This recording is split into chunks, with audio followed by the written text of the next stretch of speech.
Magandang umaga po mga kapatid.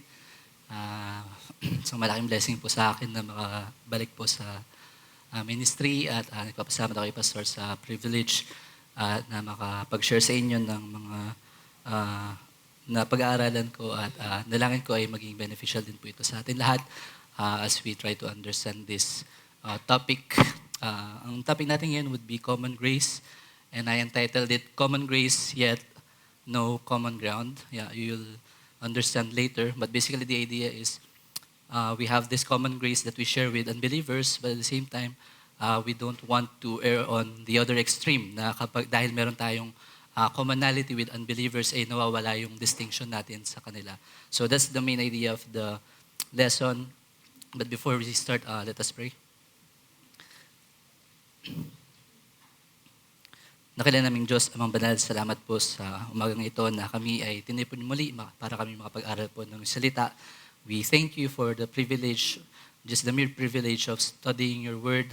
Salamat, Panginoon, dahil meron kami nito oras at meron kaming kalayaan na makapag-aral ng iyong salita. We ask that you would grant us wisdom, grant us understanding and clarity so we can study this in a clear way, maunawaan namin yung mga concepts at ma-apply namin to sa aming mga pamuhay, sa aming pag-iisip patungkol sa pag-aaralan po namin. Kayo po nawa malulhati at maitaas. Dalangin po namin ito sa pangalan po namin, Panginoong Jesus. Amen. Para po sa ating lesson, I'll start with Psalm 145 verse 9. Sabi po ng salita ng Diyos, "The Lord is good to all, and His mercy is over all that He has made." Ito po ay isang psalm ni David. And we see here how he praises God as the Creator, but not just as the Creator himself, but as the good Creator. Sabi ni David na ang Diyos ay mabuti sa lahat. And hindi lamang sa mga tao ng Diyos na Israel o yung covenant people ng Diyos, but to everyone. God is merciful over all that He has made. We see here that the Bible teaches that God is a gracious God. In one sense, not only to His covenant people, but to all people, whether they are His people in His covenant or outside His covenant. And this is what Reformed theologians had called the doctrine of common grace. So common grace is the idea that God is good to everyone and He shares His blessings, His bountiful goodness and mercies to everyone outside of His covenant people. But we'll give a quick theological definition para sa ating lesson. So, para sa structure siguro, basically we'll just define quickly ano ibig sabihin ng common grace. Then we'll try to see ano yung mga common errors o yung wrong approaches patungkol sa doctrine na to. Merong mga nagdi-deny ng common grace. Meron din naman sumasobra sa kabilang side na na-emphasize masyado yung common grace. Then we'll find yung balance after we discuss those errors. So for the theological definition, we define common grace as God's unmerited favor to all men short of salvation. Ulitin ko. Common grace is God's unmerited favor to all men short of salvation. So what do we mean by that? By the way, this definition is a summary of how the Reformed theologians proposed and developed yung doctrine na to. I got this as a summary from John Calvin, Kuyper, Bavinck, Murray, and Van Til. So this short phrase or short sentence will be our working definition sa buong lesson na to. And we'll try natin himariin kung ano ba yung ibig sabihin ng definition na yan. So we say that this is God's unmerited favor. That means that these are divine blessings nanggagaling sa Diyos that He gives to undeserving beings. Ibig sabihin, mga tao na hindi karapat-dapat, unworthy, undeserving sa mga bagay na ito. This is God's unmerited favor. But this is God's unmerited favor to all men. So we say there that regardless of their status before God, whether elect ba yan or reprobate, ibig sabihin kung pinili man siya ng Diyos na iligtas o hindi, ay mararanasan o maaring maranasan itong mga pagpapalang ito. And we also say that this is short of salvation. When we say short of salvation, it means that it is not within the realm of redemption. Ibig sabihin, hindi siya sakop sa biyayang nagliligtas na nanggagaling kay Kristo patungo sa kalooban ng Diyos na makakasama natin siya sa buong walang hanggan. So it's outside of that eternal salvation or eternal life na ino-offer ni Christ, but it is offered to all men regardless of their status, and these are composed of the blessings of God. So again, this is what we mean by common grace. If saving grace is God's redeeming love towards His chosen people, then we say that common grace is His non-saving kindness toward all men. So if you will define common grace in that sense, in that short phrase, you can say that common grace is non-saving, but it is a kindness to all of God's creation, particularly to all of human beings na nilikha ng Diyos. So that's our definition. We also will look at the main aspects ng common grace as this is presented in the scriptures. Paano ba siya itinuro o paano ba siya presenta ng salita ng Diyos ang doctrine na ito. So we say that common grace is God's favorable attitude to both the just and the unjust. When we say favorable, meron siyang pabor, meron siyang attitude na in contrast with wrath or pure anger. Kumbaga, hindi lang ganun ang attitude ng Diyos sa lahat ng mga nilikha. Meron din siyang favorable or kind na attitude sa kanila, whether just or unjust. Yan. Sabi ng Psalm 145 verse 9, which is yung binasa natin kanina, the Lord is good to all and His mercy is over all that He has made. Sabi naman sa Matthew 5 verse 44, but I say to you, love your enemies and pray for those who persecute you, so that you may be sons of your Father who is in heaven, for He makes His sun rise on the evil and on the good, and sends rain on the just and on the just. So we see there the goodness of God to the unjust and the just, na nagsisend pa din siya ng araw, ng ulan, regardless of their status. Lastly, we see this favorable attitude sa Luke chapter 6 verse 35, where Christ said, but love your enemies and do good and lend, expecting nothing in return, and your reward will be great, and you will be sons of the Most High.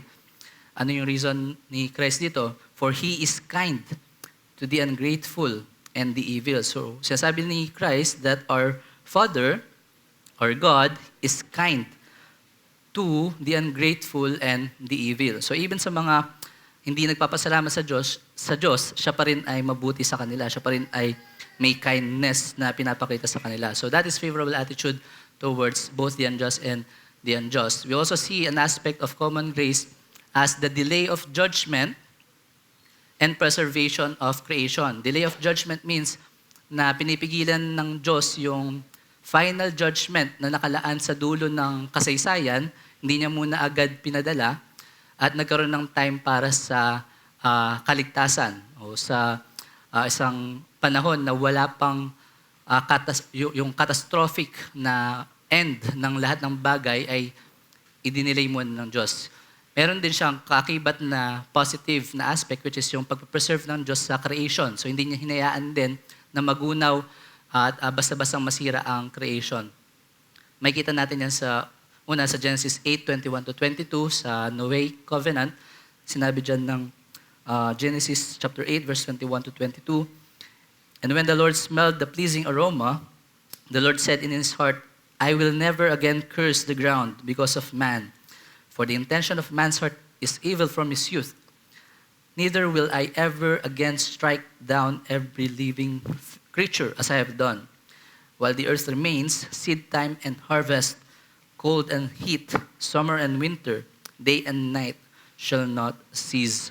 So nakita natin dyan, yung pangako ng Diyos sa Noahic Covenant, na hindi na niya gugunawin ang mundo the way He did with the flood, until yung final judgment. But there will be a seasonal cycle. Merong seed time and harvest, merong cold and heat, may summer and winter, day and night.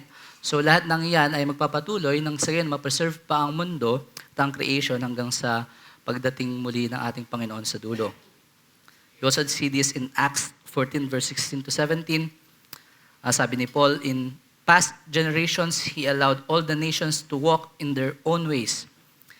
Yet he did not leave himself without witness, for he did good by giving you rains from heaven and fruitful seasons, satisfying your hearts with food and gladness. So Paul is saying here na inalaw ng Diyos na magpatuloy yung even yung wickedness, even yung mga taong ito na lumalakad sa kanilang kasamaan, ay hindi agad pinuksan ng Diyos na gagawin niya sa dulo, pero hindi niya muna binigay agad. And that is God delaying His judgment while giving them good things, satisfying their hearts with good and gladness. So He is delaying the judgment, at the same time God is preserving His creation.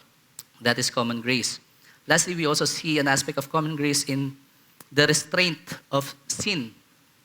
Pagpigil sa kasalanan at performance of civic good. Ibig sabihin, civic good ay may kakayanan yung mga tao, even unbelievers, to perform something good sa society, sa ibang mga tao, while it is not saving good. Hindi siya good work na nakakapagligtas o kaakibat ng kaligtasan na kay Kristo. It is also a good thing in that sense that it is for other people. It is materially good, relatively good.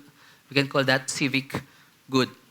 Sabi sa Genesis 20 verse 6, dito sa passage na to is yung encounter nila Abraham at kay King Abimelech, which yung, kung maalala niyo doon, muntikan ng puntahan ni Abimelech si Sarah, buti na lang pinigilan siya ng Diyos through a dream, nang sa gayon ay hindi mangyari yung sin na yon.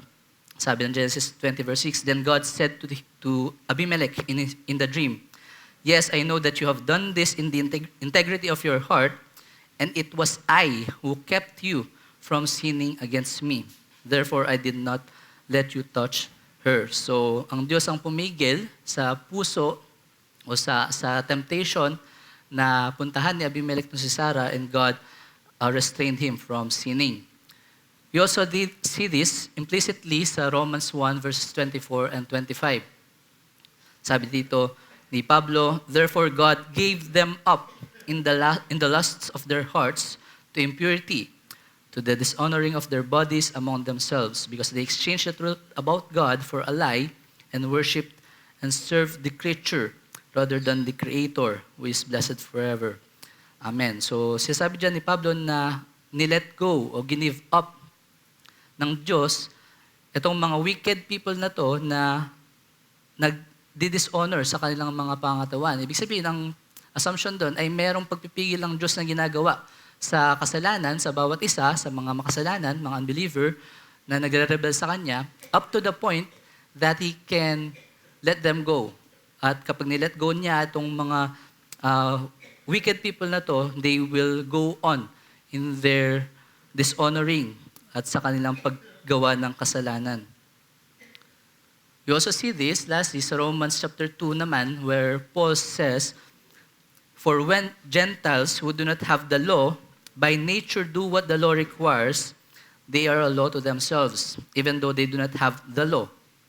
They show that the work of the law is written in their hearts, or on their hearts, while their conscience also bears witness, and their conflicting thoughts accuse or even excuse them. So we see here that even Gentiles can do what the law requires.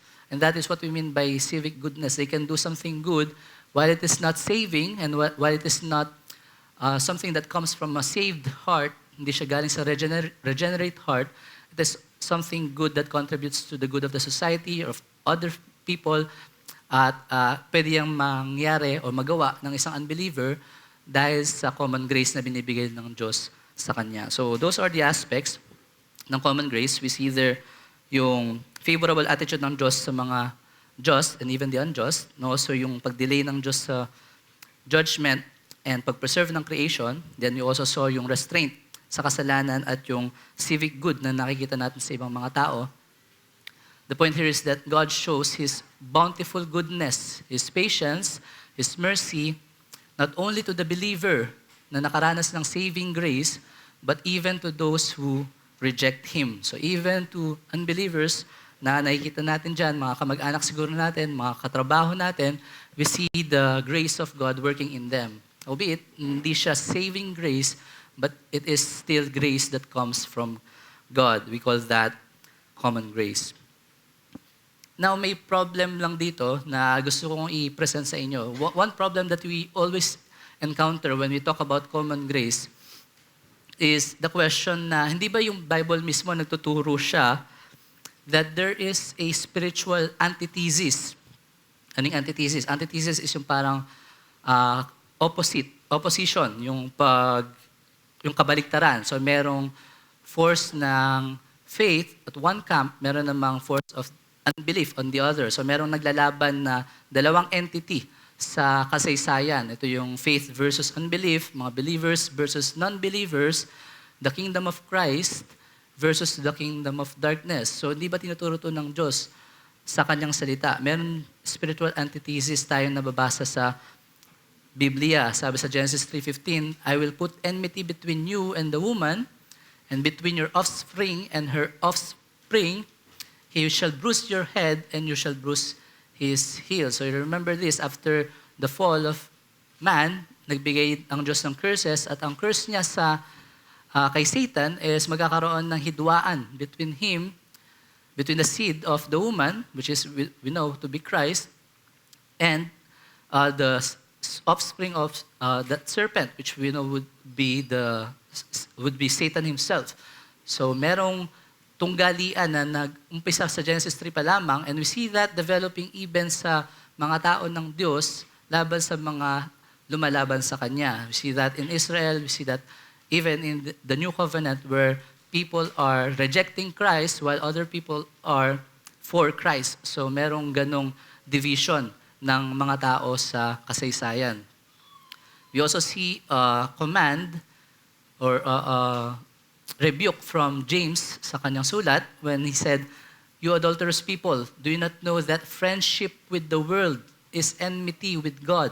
So yung pakikipagkaibigan sa world ay pagiging kaaway daw ng Diyos. So merong ganong opposition between friendship with the world versus enmity with God. Therefore, whoever wishes to be a friend of the world makes himself an enemy of God. So, ang tension dito is, how do we reconcile the doctrine of common grace with the reality na merong spiritual antithesis o merong spiritual enmity between the believers and unbelievers? Paano ba natin mababalanse itong mga doktrinang ito, itong mga prinsipyong ito na makikita natin sa salita ng Diyos?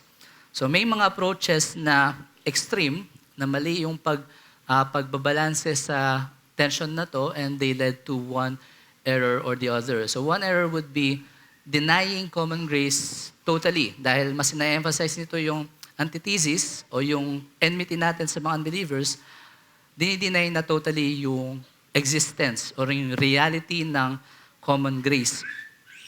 Mga main proponents nito, by the way, ang issue dito is, can we really claim that God favors even the wicked whom He did not elect? Masasabi ba natin na pinapaboran talaga ng Diyos yung mga tao na hindi naman niya pinili na iligtas at before the foundation of the world or before time itself, hindi naman niya pinili? Masasabi ba natin na pinapaboran ng Diyos itong mga taong ito? So yan ang main issue na iniikutan ng mga nagdi-deny sa common grace. Mga proponents nito sina Herman Hoxima and Henry Danhoff. So bandang 1920s nagkaroon ng issue dyan patungkol sa common grace, at isang synod sa Amerika, which is yung Christian Reformed Church, which is parte sila Hoxima and Danhoff, nag-propose o nagsulat itong sina Hoxima at Danhoff ng mga writings against the doctrine of common grace. So parang inaatake nila o challenge nila yung reality ng common grace dahil nga sa emphasis nila sa spiritual antithesis. In 1924, yung Synod of CRC, they formulated this position, yung kanilang posisyon on common grace, bilang sagot sa mga writings nila Hoxima. At tinawag nila itong 3 points. So sa 3 points of common grace, meron silang tatlong mga proposition na ina-explain ano yung belief namin as a synod, sa church na yan, sa Christian Reformed Churches, ano yung paniniwala natin patungkol sa common grace. Ito yung 3 points na yun. Point 1, they said that God has a favorable attitude toward all mankind, not just to the elect. So ito yung tuturo din natin kanina, na meron ng attitude na favorable ang Diyos. Mabuti siya sa lahat ng mga tao, hindi lang sa kanyang mga pinili. Yung point 2, they said that the Holy Spirit restrains sin in the life of the unbelieving individual and in society. So sa point 2 nila, same din ng sinabi natin kanina, may restraint of sin sa mga unbelievers, and it is the Holy Spirit who does that. Point 3, according to the 3 points of common grace, is that the unregenerate, though incapable of any saving good, can still perform civic good. So same din ng mga na sinabi natin kanina, which is what they formulated from the writings of Kuyper, from Bavinck.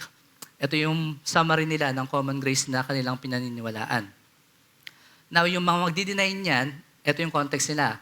They will write against those 3 points. Sila Oxima, Danhoff challenge all these points in their pamphlet entitled A Triple Breach in the Foundation of Reformed Truth. So, explain natin paano nila ina-argue yung kanilang position against common grace. Una, they said that grace is particularly for the elect. So, ang grace daw ay hindi siya panglahatan, kundi para lamang sa mga pinili ng Diyos. Sa mga tao ng Diyos lamang ang biyaya. Sabi nila, from His eternal decree, God already distinguished between 2 categories of men. So meron ng 2 kategorya ang mga tao na lilikhain ng Diyos bago niya pa man likhain, sa kanyang plano pa lang, merong mga makakasama niya forever, yung mga pinili niya, and merong mga makakast away from His presence. We call those the elect and the reprobate. When God graciously deals with sinful beings, sabi nila Oxima and Danhoff, it always leads to the salvation of His elect in Christ. So kapag daw ang Diyos kumikilos siya ng mabiyaya sa mga tao, lagi daw yun nagkakos ng salvation kay Kristo. Hindi siya parang general na working lamang ng biyaya. It is always it's always leading to the salvation of the elect. The reprobate, whom God does not love, will not receive His favor. So, ang logic nila is, kung pinili niya ng Diyos from all eternity, we can say that God will love him and will be favorable to that person kung pinili ka ng Diyos. Pero hindi natin masasabi daw kung yan ay hindi pinili ng Diyos at alam ng Diyos na ko-condemn yan in the end, we cannot say that God is favorable right now to that person. We cannot say that in time, in history, magiging mabuti ang Diyos sa kanyang mga hindi pinili. If God has grace toward the ungodly, ito yung argument, kung magiging mabiyaya ang Diyos even sa mga reprobate, mga hindi niya pinili, then He is a two-faced God. So dalawang mukha daw ang Diyos. He says that He will condemn them for all eternity, pero sa present, sinasabi niya na mabuti ako sa inyo. So parang may contradiction nga sa understanding natin patungkol sa Diyos, sa kanyang pagdi-deal with people, kung ganito mo siya iisipin, na merong mga hindi pinili ang Diyos, pero masasabi ba natin talaga na mabuti ang Diyos sa kanila? So, you see that a very strong argument against common grace, and we can say that it is a strong one, but it can also be turned against itself. So, ang pang-counter natin dyan is, we also ask that same question to them, but on the other way. So, kanila, ang focus nila is yung sa reprobate, na ang sinabi ng Diyos, hindi kita pipiliin, pero sa kasaysayan, magiging mabuti ako sa iyo through common grace. Hindi daw posible yon. Pero paano naman sa mga elect mismo? Paano yung mga pinili ng Diyos? How can God say that He loves His elect from all eternity? Wala pang kasaysayan, minahalan ng Diyos ang mga tao niya, napipiliin niya, o napinili niya.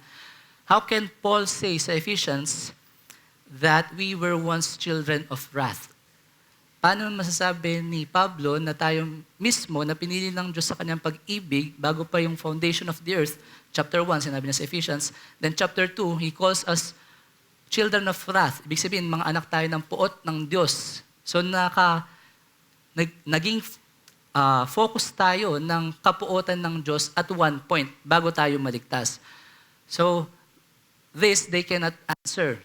Hoxima cannot answer that according to Van Til himself. Sa kanyang book na Common Grace and the Gospel, he said, Hoxima never answered adequately the charge that on his view, the elect can never in any sense have been under the wrath of God. So hindi daw posible sa view nila, Hoxima, na ang elect makakaranas ng kapuotan ng Diyos, which is very clear sa sinabi ni Pablo. At the same time, Christ need not have died for them in history. Kung hindi naman talaga napuot ang Diyos sa mga elect, then hindi nag-make sense na mamamatay si Kristo para sa kanila. So Hoxima took no note of that. So they did not answer that allegation or that counter to their first argument na para lamang sa elect ang grace at hindi favorable ang Diyos sa mga hindi niya pinili sa kasaysayan. I think the point here is we cannot limit God's actions sa kasaysayan solely on the basis of His eternal decree of election and reprobation, which is something that we cannot do and we will not understand in this time. What we say there is, He can still be kind towards men even if they are doomed for all eternity. Pwede pa rin maging mabuti ang Diyos sa mga tao na hindi niya pinili at mapaparusahan sa katapusan ng kasaysayan.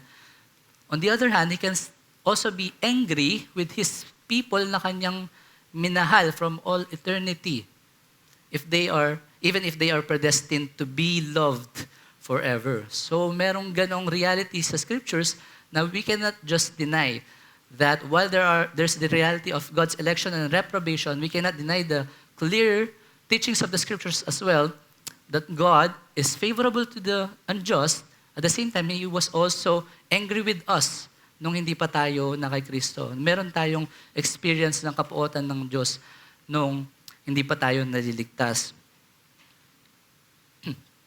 And that's the first point na argument nila Hoxima, that they said that elect lang ang makaka-experience dapat ng grace. So hindi daw tamang term yung common grace. Kumbaga contradiction daw siya. But I hope we provided an answer to that.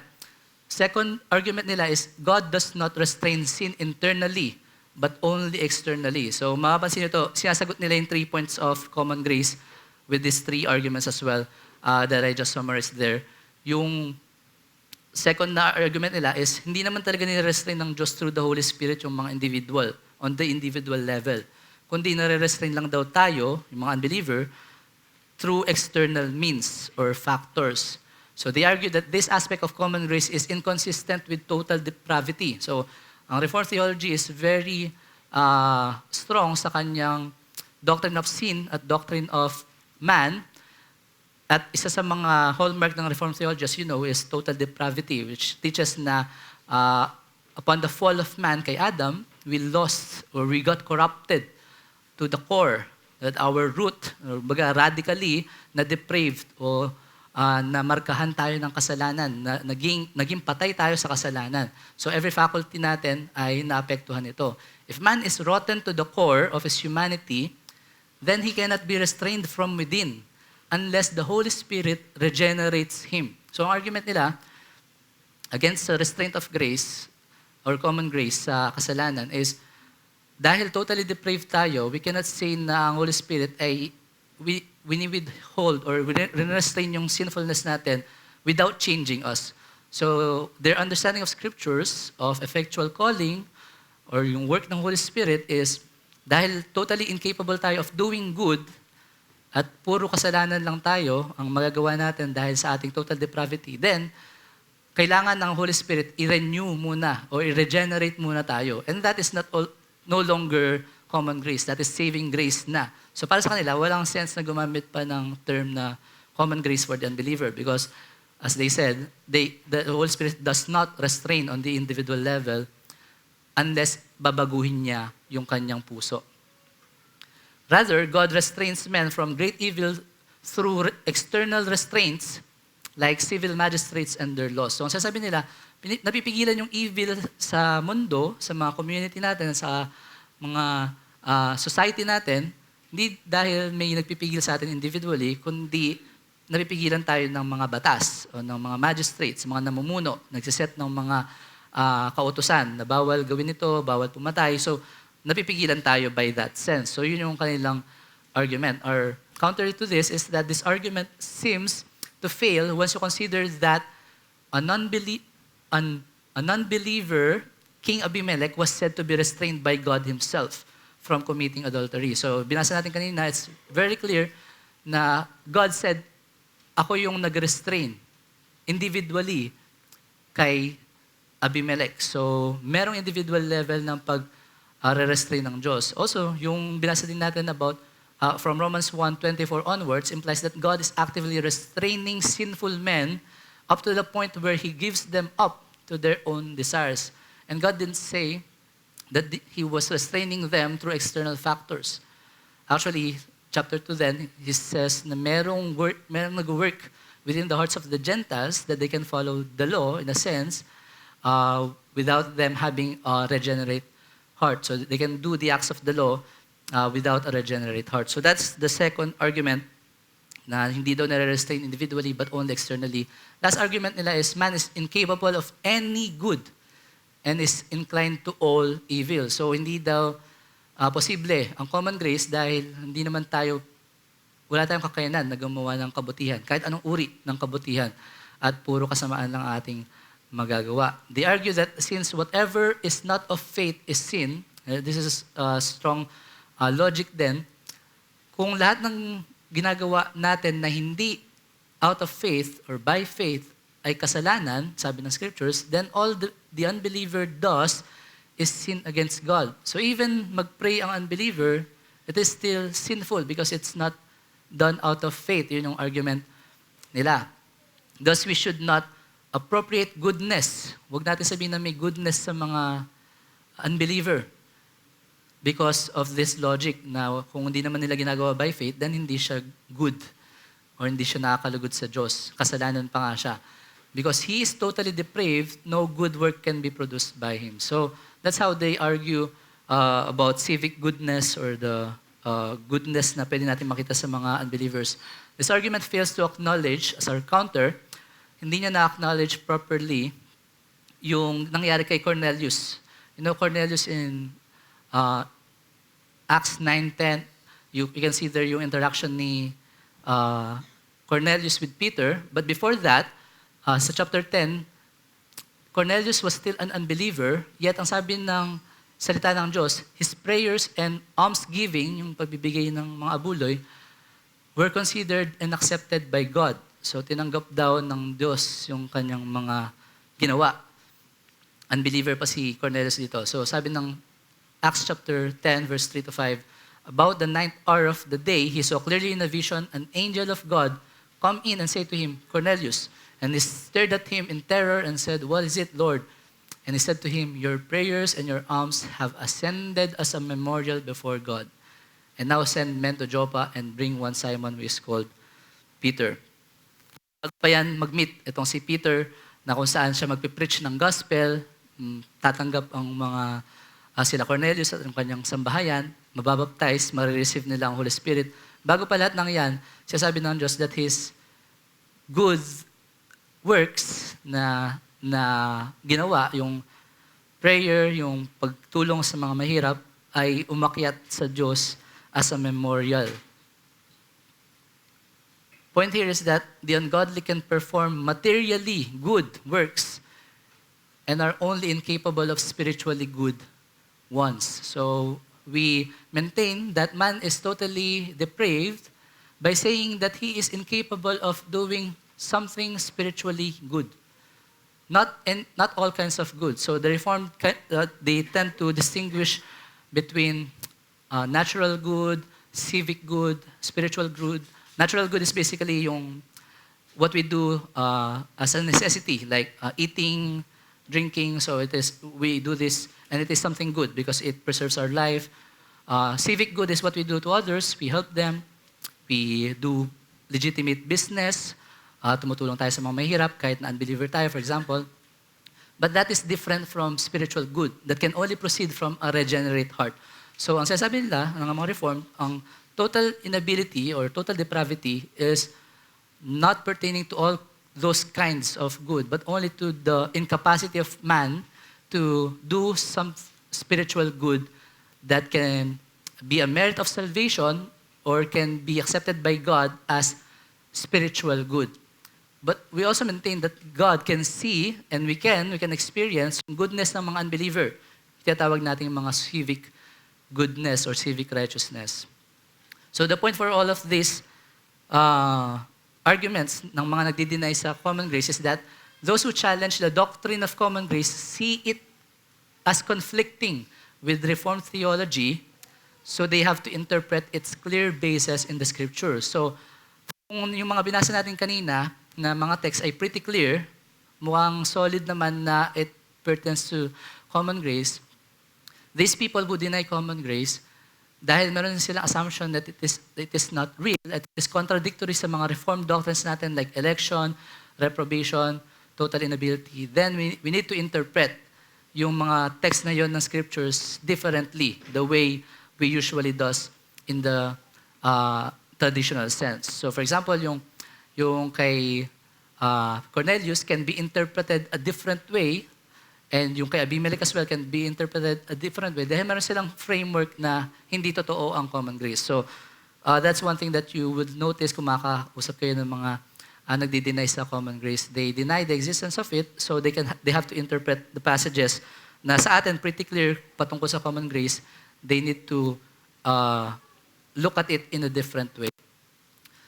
One last note for Hoxima and Danhoff, sila yung mga nag-reject ng common grace from the CRC, Christian Reformed Churches, but after that, they were removed from the denomination, from the presbytery, from the synod, and in 1925, they started their own denomination, namely the Protestant Reformed Churches in America. So kung marinig niyo yan or mabasa niyo yan somewhere, the PRCA came from Hoxima and Danhoff, yung mga kasamahan nila, na napatalsik from the Synod of Christian Reformed Churches. They established this one. They're very strong on their emphasis of antithesis, na meron tayong enmity with unbeliever. We cannot share yung ating faith, yung ating paniniwala is totally different to the unbeliever. So you can admire them in their emphasis on that, but at the same time, you cannot dismiss yung kanilang neglect of the doctrine of common grace. So now they cannot see common grace in how the world works or how the unbeliever behaves. They would deny the presence of common grace. So that's the one error. The other error on the other side will be, kung dito, dinina yung common grace, ito naman, bine-blur yung spiritual antithesis. So ang issue dito is, can we really set an antithesis between believers and unbelievers if nagsashare naman tayo ng common grace? Kung meron namang common grace, paano natin masasabi na meron tayong distinction sa mga taong ito kung biniyayaan tayo lahat ng Diyos? So if you will not deny the common grace that common grace is a biblical and historical reality, ay hindi rin dapat natin mapuntahan yung kabilang side, which is yung pag-affirm ng commonality, pagiging kapareho natin sa kanila, na walang qualification. So if we emphasize that too much, mag-overemphasize tayo sa common grace, we will blur yung distinction natin with the unbeliever. Makita natin ito sa mga Roman Catholics. So since Roman Catholicism or Roman Catholic theology does not affirm yung total depravity, it leaves too much room for natural reason and thus for a shared territory between believers and unbelievers in the way they interpret truth. So dahil hindi sila naniniwala na totally corrupt ang tao sa kanyang pagkahulog, they can say that on the same level tayo with unbelievers when it comes to reasoning, when it comes to understanding truth, when it comes to handling yung mga katotohanan sa mundong ito. So on par tayo with them. Kumbaga, parehas lang tayo ng level. But the doctrine of total inability and total depravity would counter that. It will be contrary to the doctrine of the Reformed total depravity. Dahil ang mind, ang reason natin was also affected by the fall. Not just yung mga graces, which is yung teaching kasi ng Catholicism is yung mga spiritual graces lang ang nawala from man, like righteousness, holiness, pero hindi naapektuhan yung human nature, yung natural faculties like will, yung reason natin. So they're still neutral in a sense for them. So Roman Catholicism can think that an unbeliever can share yung mga truths ng Biblia or truths ng mundong ito, and they can lead to an understanding of God. We can also see this blurring of the antithesis sa liberal theology. So mga liberal, they tend to collapse yung antithesis altogether by treating Christian doctrine as one religious expression among others. So parang isang religion lang naman ang Christianity in a sense, and it has the same merits as other religions. So pantay-pantay lang tayo nagdi-discover ng katotohanan sa mundong ito. So they can allow modern thought as well to sit in judgment over divine revelation. So even outside secular knowledge can interpret or can be the basis of how we interpret the scriptures, which is the other way around. Dapat ang scriptures ang maging authority natin on how we interpret the world, our life, our faith. But they said, mga liberal theologians, they can use outside theology or philosophy to dictate how we should interpret our scriptures. Lastly, we see this in cultural evangelicalism. So in modern evangelicalism today, some Christian ministries overemphasize yung commonality natin with unbelievers to the point of becoming more culture-oriented than gospel-centered. So may mga ministries ngayon na dahil in-emphasize nila na meron tayong commonality with unbelievers sa common grace, then we need to engage the culture at maging masipag tayo, which is not bad in itself, but the problem is nag-overemphasize sila sa ganong approach to the point that they can compromise the gospel. So that's another error na nakikita natin within this camp, yung mga nagbe-blur ng antithesis. Point here is that misusing the doctrine of common grace leads to blindly accepting neutrality with the unbelieving world. And eventually, this neutrality, yung parang pares lang tayo, wala tayong mga presuppositions in a sense, this will eventually lead to worldly compromising with worldly principles or to compromising with worldly principles. So that is what this misusing of common grace will eventually lead to. Kapag inaccept mo that there's neutrality in everything, merong commonality in everything with unbelievers, then you will eventually lead sa pagkukompromiso sa kanilang mga prinsipyo. So how do we deal with these two errors? Then we propose a balanced approach which we will call commonality without neutrality, which is yung title natin as well. We have common grace, but it is not a common ground between the believer and unbeliever. So main proponent niyan would be si Van Til, Cornelius Van Til. During his time, he wrote about common grace. Meron siya mga essays patungkol sa common grace.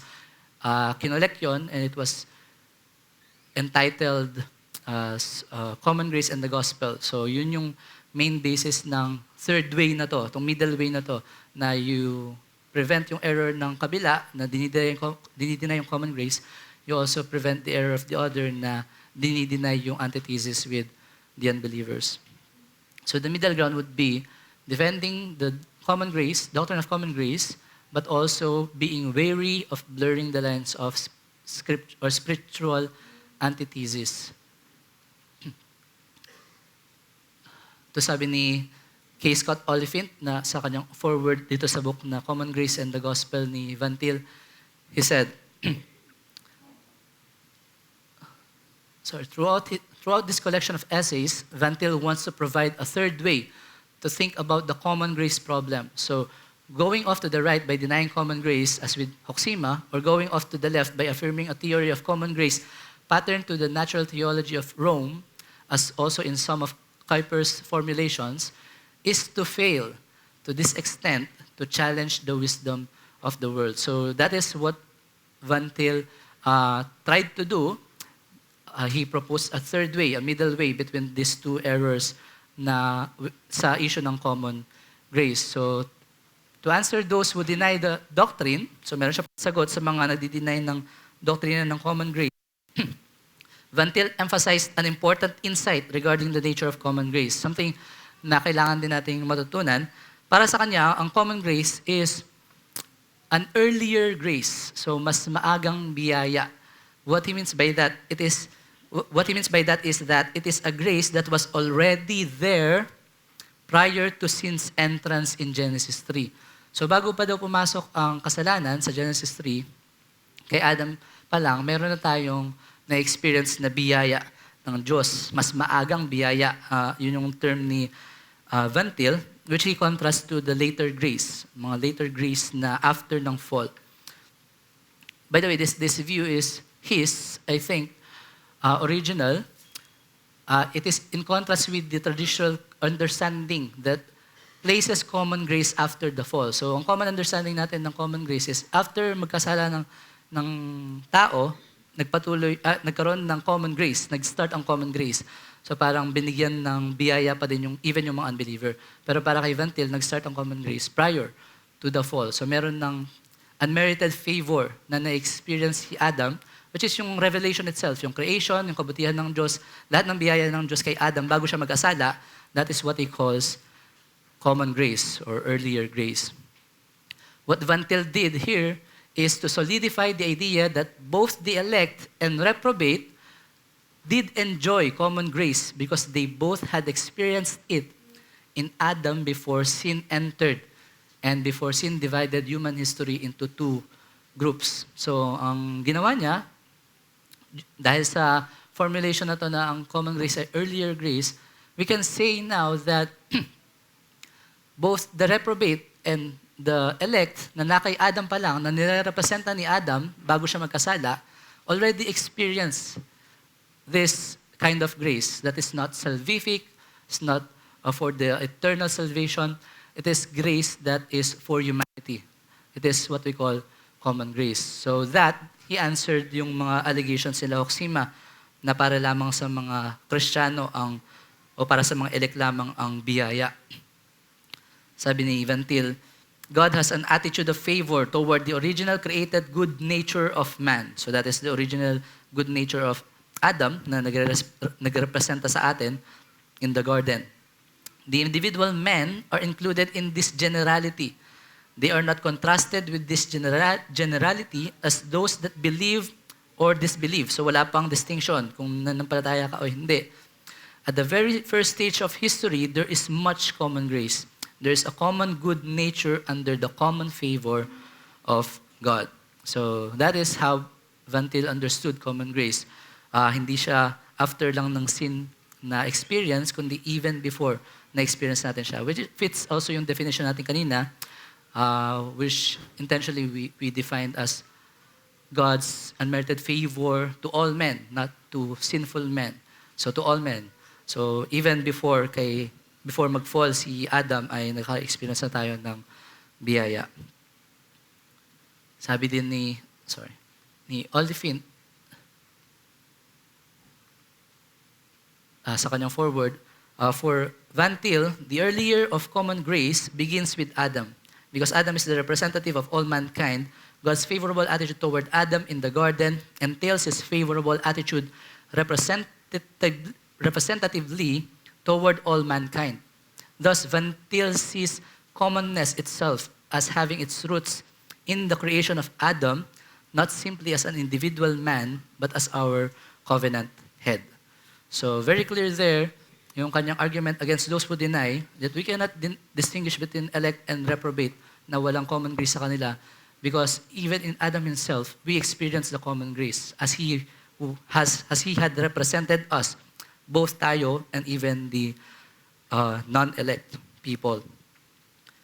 Now, to answer naman, point there is to deny the reality of common grace is to fail to reckon yung representation ni Adam sa atin as a whole creation, whole mankind, and God's earlier kindness toward us in Eden. So kapag dininay mo yung common grace, you forfeit itong understanding na to na kay Adam na-represent na tayo, lahat tayo, regardless of our elect status, and that God is kind to the whole mankind. Now, to answer yung kabilang side, those who blur the antithesis between believers and unbelievers, Van Til teaches us that neutrality is a myth. Ibig sabihin, yung pagiging pantay natin sa lahat ng bagay, sa ating kapasidad na umunawa ng katotohanan, sa pag-explore natin ng mundong ito, ay may neutral ground daw tayo. Para sa kanya, it is a myth, hindi ito katotohanan. Because of the spiritual enmity that split mankind into two camps, we now have a sharp distinction from those outside the kingdom of Christ. So dahil nagkaroon nga ng enmity, ng antithesis, meron na tayong distinction. Meron tayong malinaw na pagkakaiba mula sa mga unbelievers. The unbeliever now looks at the world. Kapag unbeliever, tinignan niya yung mundo around him, yung mundo na nagdi-declare ng kaluwalhatian ng Diyos sa kanya, and what he does is, he will try to suppress that truth. So, imbis na yung revelation ng creation, yung kanyang makikita sa labas, sa panlabas niya, ay magdudulot sa kanya na makilala ang Diyos to a saving knowledge, ang ginagawa niya ay sinusuppress niya yung katotohanan na yon. Hindi ibig sabihin yan na the unbelieving scientist or mathematician, for example, will not be able to come up with truthful knowledge about the world. They can, and many have. May mga na-build natin yung scientific knowledge natin with even unbelievers, unbelieving mga scientists na nag-explore ng mundo, so they can still deal with truthful knowledge. They can still come up with truthful knowledge about the world. Because God's common grace allows for that. So if wala kang doctrine of common grace, you cannot account for how can an unbeliever really come up with the truth na katotohanan din na align sa katotohanan ng Diyos o nanggagaling mismo sa Diyos na katotohanan. Ang problema lang is that this unbeliever will try to reject yung idea that such scientific or mathematical knowledge is God's truth. So ang starting point ng unbeliever is that hindi ito galing sa Diyos. So it is something that I can explore, I can learn, I can know, but it is not something that comes from a divine being who made me, who created me, and who is deserving of my worship. So wala siyang ganong worldview na magdidikta kung paano niya uunawain ang mundo. On the other hand, the believer tries to seek, ito naman sa kabilang side, mga believers, kagaya natin, we will try to seek God's thoughts after Him and study the world as God's world. So when we explore the world, in our vocation, in our fields, kung ano mang pag-explore natin sa mundong ito, it always presupposes, lagi natin siyang ina-assume na ito ay nanggaling sa Diyos. So whatever we know, whatever we come up with is for the glory of God, and we can acknowledge that it is God who gave it to us. But that cannot be true for the unbeliever. So the Christian scientist or mathematician, in this example, will endeavor to explore scientific and mathematical knowledge in nature with what aim? With the aim of pleasing the triune God who wrote these truths in His creation. So that is the difference ng isang unbelieving scientist versus a believer na nag-aaral din ng siyensya. Meron silang magkaibang ground. Meron silang magkaibang worldview. So here then lies the tension. How should we engage and explore the world when we are surrounded by people na hindi naman nagsasubmit sa katotohanan ng salita ng Diyos at hindi nagsasubmit sa Diyos na ating pinaglilingkuran? Well, the point here is that the Christian who tries to glorify God in his or her vocation must be characterized by spiritual discernment. So, dahil lahat tayo, meron tayong kanya-kanyang panawagan, meron tayong kanya-kanyang mga fields na kailangan i-explore dahil binigay ito sa atin ng Diyos upang isubdue, hindi lang tayo pumunta sa mga fields na yon with neutral na pananaw na I can work with this unbeliever with the same aims or same presuppositions or yung mga understanding namin sa mundong ito because they are totally different. One starts from God, you start your knowledge from God and you explore the world, while the other would reject that truth na meron Diyos. And he would reject that God demands him to do His job according to His will. So we need discernment in however we do those vocation natin. So some practical lessons siguro as we delve with the tension ng common grace at antithesis. We saw the errors ng mga nagdi-deny. We also saw the errors ng mga nagbe-blur ng antithesis natin o distinction natin sa mga unbelievers. So how do we apply yung biblical balance na to na pinopropose si Van Til? Na meron tayong common grace with people but we cannot assume common ground or neutrality. Unang practical lesson would be, of course, to be grateful to God for His common grace. So maging mapagpasalamat tayo dapat. Maging thankful tayo sa mga biyaya ng Diyos na hindi man salvific, hindi man yung salvation or gospel na sobrang precious para sa atin. We cannot remove the glory of that. But we need also to be thankful and we need to appreciate how God gives us His grace through this general way or this favor na pinagkaloob niya sa lahat ng mga tao. You can recognize God's goodness sa mga earthly gifts, yung education mo ngayon na marahil nasa secular world ka nag-aaral but you still know about God's truths dahil sa common grace.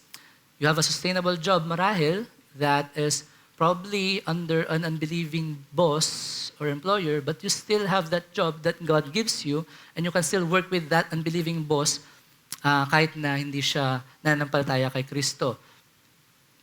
Meron siguro kayong mga mabait na mga relatives that you can thank God for.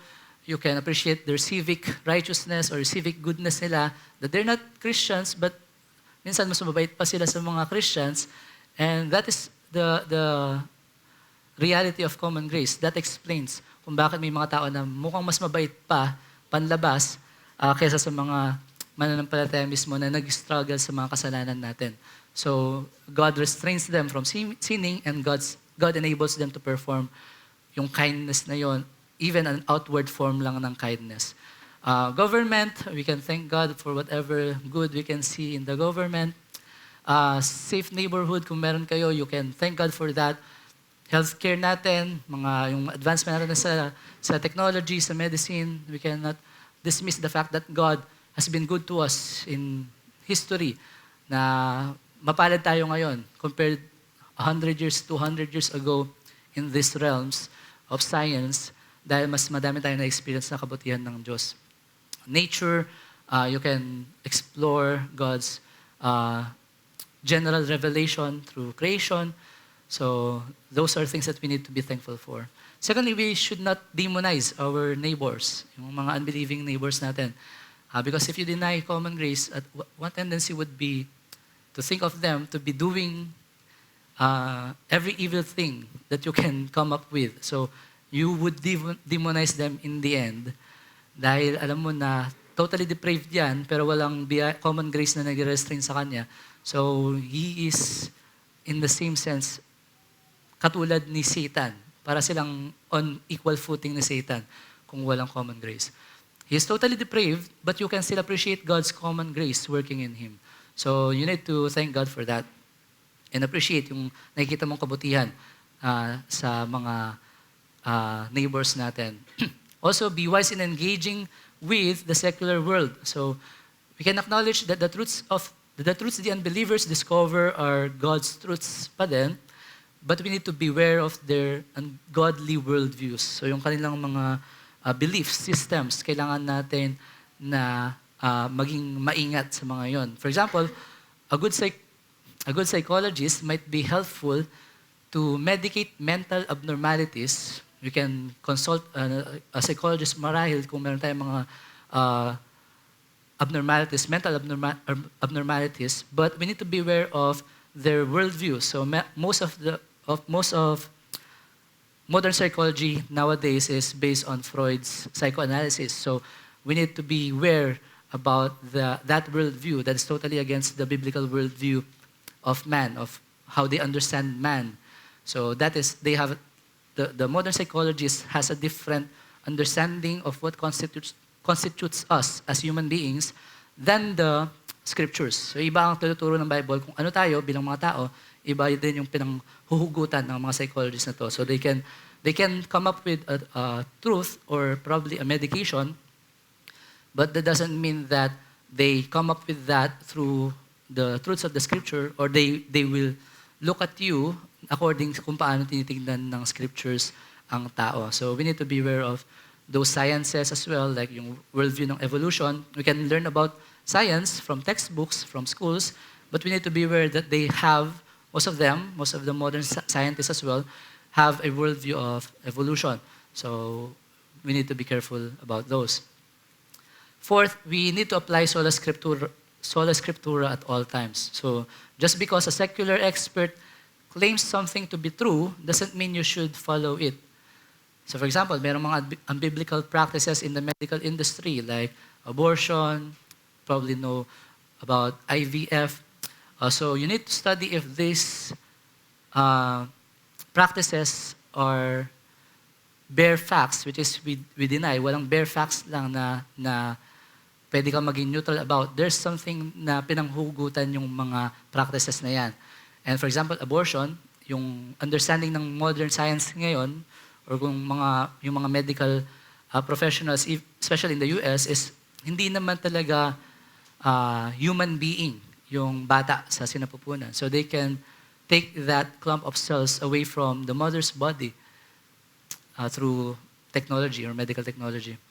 So we need to apply Scripture alone. That Scripture alone is our final authority sa ating pamumuhay at sa ating pananampalataya. Lastly, we need to aim to be excellent Christians in our vocation. So the doctrine of common grace gives us the opportunity that we can explore the goodness of creation, we can explore our jobs, our careers, our vocation, but we need to excel in those because we see unbelieving professionals excelling in their fields, but we, the believers, have the more serious mandate because we not only enjoy yung common grace, we also experience yung saving grace ng Diyos. So, ang panawagan sa atin ay hindi magpatalo, in a sense, maging mediocre sa ating mga larangan at hayaan na lang natin yung mga unbeliever na maging excellent sa field na yon while we admire them, while we give them credit for their industriousness, for their contributions, we still need to strive ourselves to be better, to be excellent in whatever we do. So mga employees, entrepreneurs, homekeepers, we need to strive to do our jobs well for the glory of God. Because these are things na nagagawa natin that can truly glorify God. They can truly be pleasing to God. While the unbeliever can come up with an invention, a good invention, but because hindi niya ginawa yun for the glory of God, it is not pleasing to God. But how if we, believers, na merong pananampalataya kay Kristo, na nagpapasakop sa kalooban ng Diyos, could come up with something beneficial to our community, to our society, to our workplace, then those things are not just pleasing to the neighborhood, to the environment, to your workplace, but also pleasing to our King, our God. So yun yung mga practical lessons and challenges na we can apply. Again, we need to balance common grace with antithesis, but we need to appreciate how common grace is the biblical explanation kung paanong yung kabutihan ng Diyos ay nakikita pa rin natin sa mundong ito in spite of our rebellion, in spite of our sinfulness, in spite of rejecting God, rejecting Christ who came down and dwelt among us. How is it na meron pa rin mabubuting mga bagay sa mundo? And common grace explains that. So, yun po yung lesson natin. Tayo po yung manalangin. Nakita namin Diyos, ang banal, salamat po sa aming natutunan patungkol po sa iyong biyaya ng pangkalahatan. Salamat dahil na-appreciate namin ang kabutihan niyo sa buong humanity, sa kaming mga tao, regardless of our elect status, ay nakakaranas ng mga biyayang ito. Hindi namin karapatan, hindi karapat dapat sa amin, but you still gave them to us, for us to enjoy, for us to glorify you with. At nawa, Panginoon, magamit namin ito na maayos bilang mga Kristiyano, ma-appreciate namin ng maayos itong mga kabutihan sa amin, ma-worship ka namin at maging thankful kami sa inyo sa lahat ng mga bagay nito. And maging maayos din nawa ang aming orientation on how we deal with the unbelieving world while we share with them these good things sa mundong ito and this revelation ng glory mo sa amin. We still need to emphasize our distinction with them, that we have an enmity between those who do not believe in our Lord Jesus Christ. So help us to navigate this tension, to balance these principles na kailangan namin panghawakan. At nawa ay mag-glorify ka po namin sa kung paano namin sa pamuhay itong mga katotohanan pong ito. Dalangin po namin ito sa pangalan po namin, Panginoong Jesus. Amen.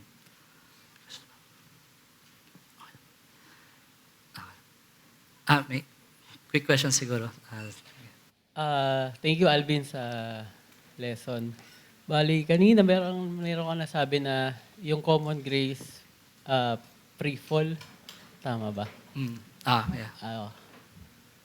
How do you explain yung si Adam right that time? Ay, meron siyang original righteousness. Meron siyang that time na kung meron ng common grace nun.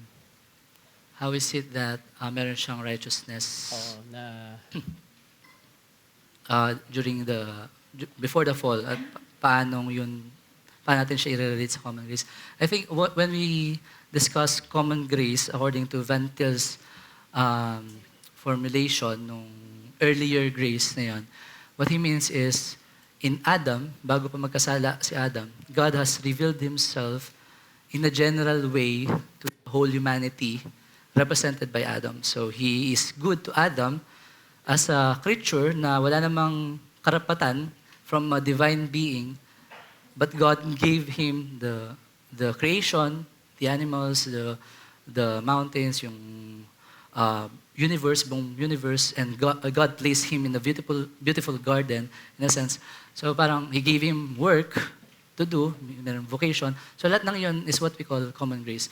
We can distinguish that with righteousness. I'm not sure if I don't think we can call them, we can call Adam as positively righteous, positively holy before the fall, but we cannot attribute a saving grace before the fall, at least in my own understanding, because saving grace will only follow after the fall in the context of sin. So we need to be saved from sin. That's why there's saving grace. But common grace is non-saving. So it is directly put forward kay Adam and to all humanity by way of God revealing Himself through creation and the goodness of God in culture and all the mandates na binigay ng Diyos kay Adam. So, thank you so much, Alvin. Follow up ko lang kasi by doing that, si Van Til kasi di ba, isa siyang Presbyterian, naniniwala siya sa common grace ay scaffolding ng covenant of grace.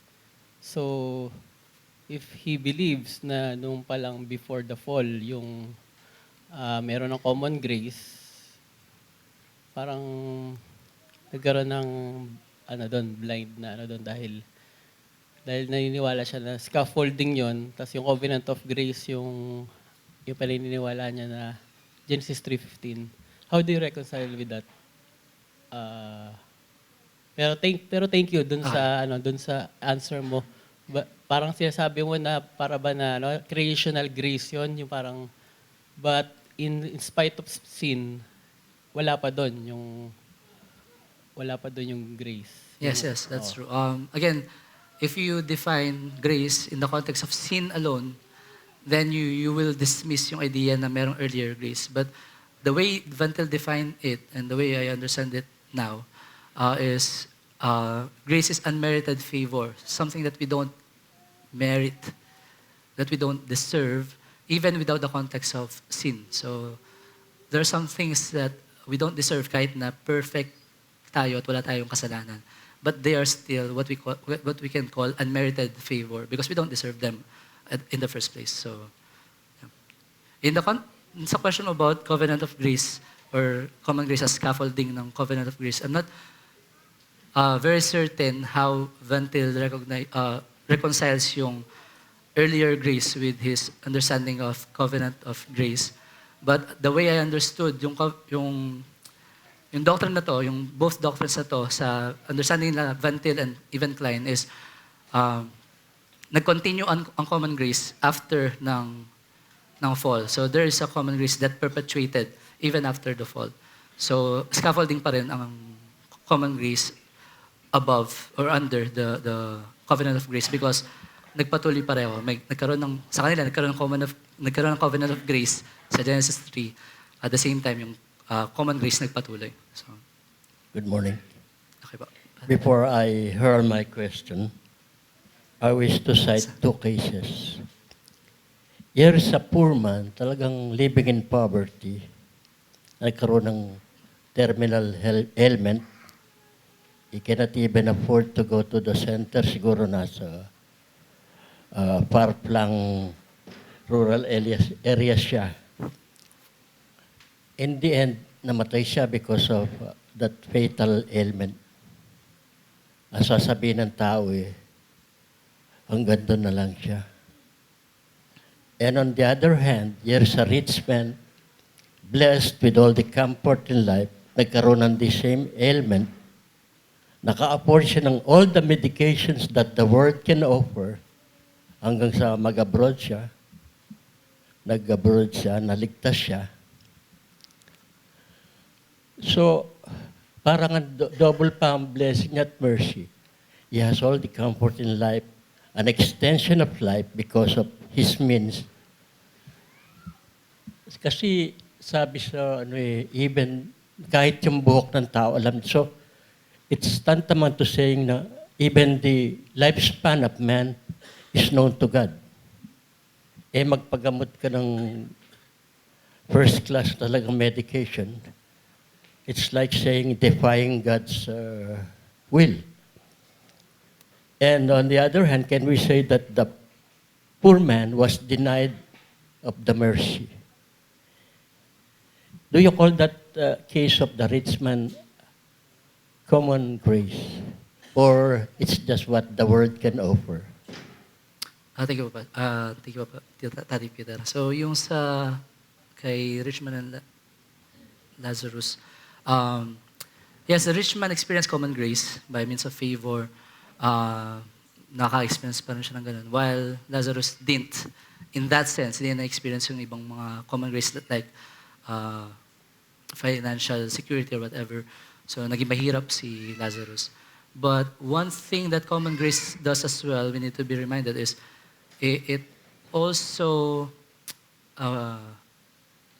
exacerbates, pinapalala ng common grace ang judgment or condemnation ng isang unbeliever kung every time nakaka-experience siya ng kabutihan ng Diyos sa common grace, ay i-reject niya pa rin ang Panginoon hanggang sa huli. So that will be accounted to him as an exacerbation or pinapadala mo yung condition mo, yung final judgment mo dahil binibigyan ka ng kabutihan ng Diyos while you reject those. While Lazarus didn't experience a lot of common grace, yet he experienced yung saving grace ng Diyos. So that's how I can deal with that.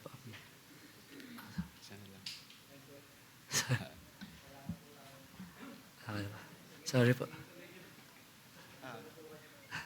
Gusto ko lang pong itanong regarding doon sa common grace kasi how can we reconcile doon sa mga like example ni Asaph sa Psalm 73 wherein he sees that the wicked, ang wicked ang term niya hindi siya unbeliever, wicked How can a wicked prosper? And also with Jeremiah 12, even have questioning God, bakit ang wicked prosper? How can we reconcile dun sa common grace? May series po si Pastor Ramen sa Psalm 73 na pwede i-review. Hindi, pero basically, yun nga sasabi natin na God can be gracious pa din. Not saving grace, common grace. He can still give those favors even to unbelievers. And sometimes that can cause jealousy or envy on the part of the believer na nagpapakatapat pero hindi nakaka-experience ng mga ganitong kabutihan.